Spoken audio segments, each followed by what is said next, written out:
ঢাকার শাহজালাল আন্তর্জাতিক বিমানবন্দরের কার্গো ভিলেজে 18ই অক্টোবরের ভয়াবহ আগুনে সংশ্লিষ্ট সব সংস্থার ব্যর্থতা চিহ্নিত করেছে সরকারি তদন্ত কমিটি।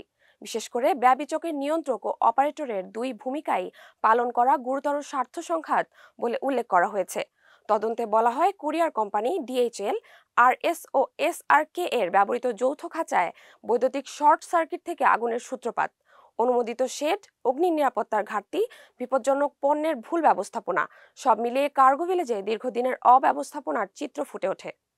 কমিটির সুপারিশ, বিমানবন্দরের পরিচালনার দায়িত্ব ব্যবিচকের কাছ থেকে সরিয়ে একটি স্বাধীন ও যোগ্য অপারেটরের হাতে দিতে হবে।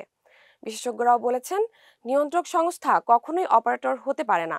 2011 সালের পর বিমানবন্দরের 7টি বড় অগ্নিকাণ্ড হলেও কোনো ঘটনায় দায়ীদের শাস্তি হয়নি বলেও প্রতিবেদনে উল্লেখ করা হয়।